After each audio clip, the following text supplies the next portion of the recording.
¿Y cómo nos chamamos a este dúo que estamos aquí arriba? Eu toco e Patri toca a pandeireta e nos chamamos acordeireta. E acordeón máis pandeireta, juntamos aí as dúas palabras. Así que, aí está, acordeón e pandeireta. Bueno, vamos contar un poquinho, Patri, agora. Un placer estar aquí con vos hoxe. Bueno. No. Sí. A ver, arriba. Bueno, eu vou vos contar que nós collemos unha peza de música tradicional, que é o que facemos, e decidimos facer unha letra co tema da violencia de xénero. O 25N é un día que temos que celebrar porque temos a violencia de xénero que vos falaron no cole dela. Bueno, nos gustaría non ter que celebrar este día porque a violencia non é boa de ninguna clase, pero as mulleres queremos os mesmos dereitos que os homes e non nos deixan. Levamos moitos anos querendo ser iguales e nos está costando moito. Entonces decidimos facer esta letra. É un canto de esperanza para ver se chegamos algunha vez a ser iguales as mulleres e os homes e a ter os mesmos dereitos e a ser iguales. Entonces, ahora, díxonos Ana e escoitamos que vos sabedes a canción e facemos un ensayo primeiro e despois a botamos en serio ou facémosla xa en serio?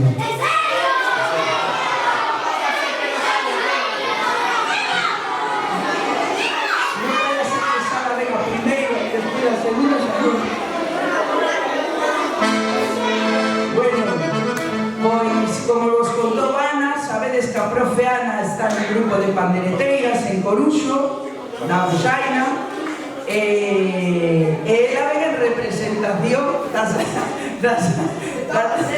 de todas elas, tamén é a jefa ali, entonces vamos a botar a canto de esperanza e vos cantar por nós.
Bye.